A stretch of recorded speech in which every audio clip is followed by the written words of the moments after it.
Bago tayo magsunog ng uling, mga mangkukulam ang sinusunog natin. Sa pagtatapos ng 1815, ang Mount Tambaro sa Indonesia ay nag-alboruto.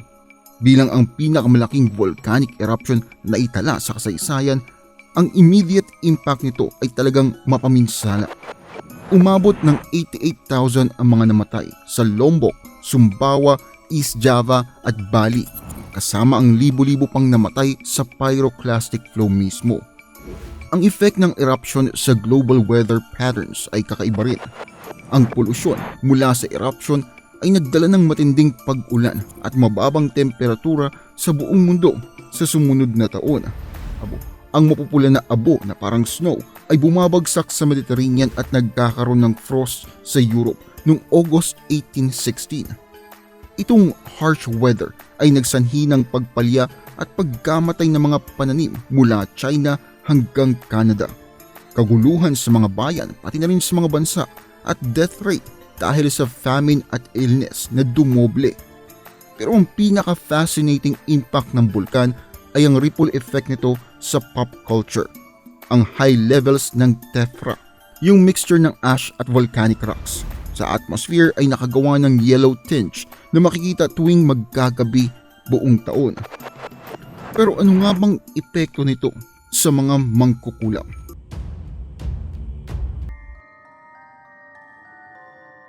Nang mapagtanto ni Carl Drees na ang may hinang ani ay hindi makakapagbigay ng sapat na oats para sa mga kabayo niya, nagsimula siyang mag-imbestiga tungkol sa horseless transportation.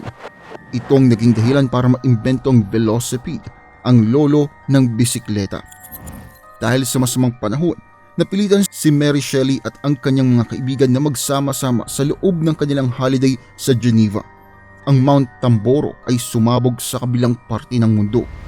Hindi lang nakakatakot na ang araw ay madilim at malamig, hindi rin ito maipaliwanag.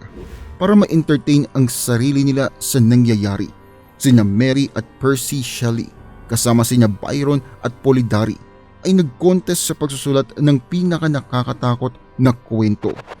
Sinulat ni Byron ang A Fragment na naging inspirasyon ng Dracula at si Mary Shelley naman ay sumulat ng Frankenstein. Ang cultural trends ay may climatic cause. Mabuti ito kapag nag-generate ito ng mga best-selling novels, pero hindi ito laging happy-happy. Ang cultural impact ng climate change ay makikita sa mas malaking scale sa link sa pagitan ng medieval witch burnings at ang Little Ice Age, taong 1300s hanggang 1800s. Nang magsunod-sunod ang pagpalya ng ani, ang mga magsasaka ang unang nagutom, hindi ang mga ruling class. Ang pinakamahirap sa lipunan ang tinamaan talaga ng climatic shifts at kailangan nila ng mas isisi. Ang mga Katoliko at Protestante ay nagkasundo sa existence at kapangyarihan ng mga mangkukulam. Ang Malleus Maleficarum, circa 1486, ay minodify pa ang ilan sa kanilang mga powers. At gumawa rin po ako ng video tungkol sa Malleus Maleficarum kung saan diniscuss ko ng detailed ang mga ginagawa doon. Pero balik tayo sa video. Siyempre, sinama nila doon ang weather making at crop destruction. Hinighlight pa ni Pope Innocent VIII ang particular na power na ito. Ang pattern sa Europe ay ang initial surge ng pagsunog noong 15th century, kasunod ng spikes noong 17th century. Initially, ang mga trials na ito ay pinatatakbo ng simbahan at nakakonekta sa Catholic Inquisition. Pero ang mga purges ay humihirap ng ma-oversee dahil sa humaharap ang simbahan sa malalim na hidwaan at ang subsequent peaks at throws ay naging less driven ng central policy. Ang pag-unpick kung bakit ang waves na ito ay naganap ay pre-occupy ang ilang mga historians. Ang mga posibleng explanations ay kabilang ang trends sa moral policing at ang pangangailangan ng medical profession na maalis ang mga midwives para masimento ang kanilang posisyon sa lipunan. Naniniwala kasi ang iba na ang pagtaas ng syphilis ay nagtulak sa pagtaas ng bilang ng mga mentally ill individuals na trinato bilang mangkukulam. Gumawa ng persuasive argument si Emily Oster na ang witch trial peaks daw ay produkto ng economic deterioration na dala ng kakulangan ng pagkain dahil sa mababang temperatura.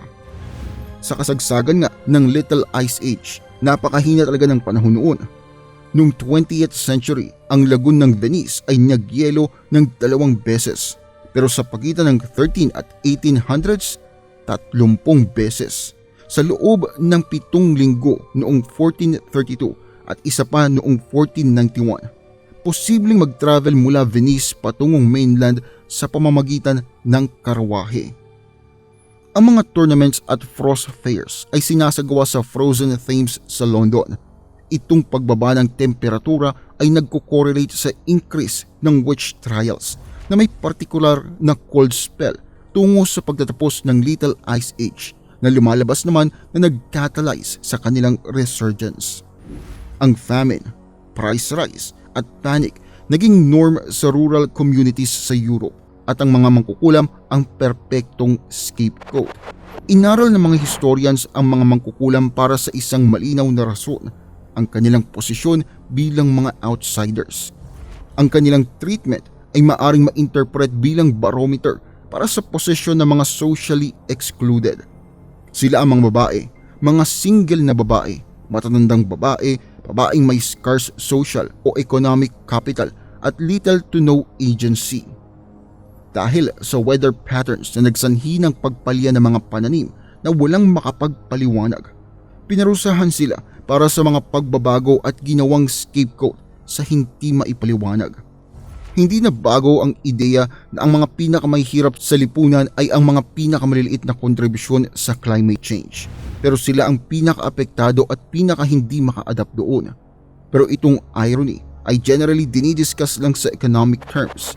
Kailangan ma-acknowledge na ang social imbalances din ay magpapalala sa pinagkaiba ng kung papaanong nai-experience ng mga tao ang climatic shifts. Sa periods ng economic stress, ang social cohesion ay paulit-ulit na pumapalya at ang mga outsiders sa iba't ibang forums ay lagi na lang humaharap sa mas matinding ostracization. Mula 1940s, ang mga historians ay inaral kung papaanong ang poor economic conditions ay consistent na contributors sa civil conflicts. Meron ding mga pag-aaral na naglilink sa mas mataas na crime rate sa mainit na weather. Ang social privileges ay may significant impact sa success ng kung anong individual ang kayang mag-navigate sa nagbabagong klima. Walang duda na merong mga importanteng pag-aaral na gagawin sa treatment ng mga babae at minorities sa mga areas na malala ang epekto ng environmental shifts. Sa modern-day Tanzania, ang environment economics professor na si Edward Miguel ay nalaman na ang extreme rainfall ay walang increase sa violent crime maliban sa religious murder ng mga matatandang babae. Mula sa paglipat ng milenya sa mga taon kung saan mahina ang pag-ulan, meron ng isa sa 500 tsansa ng isang babae na lagpas 50 anyos ay aatakihin o papatayin dahil siya raw ay isang mangkukulam. Ang tindi, di ba? Kung nagustuhan ninyo ang video, huwag kalimutang i-like, mag-subscribe at i-hit ang bell notification para lagi kayong updated sa mga bagong videos sa channel. Maraming salamat sa inyong panonood. Kita-kits sa susunod na video.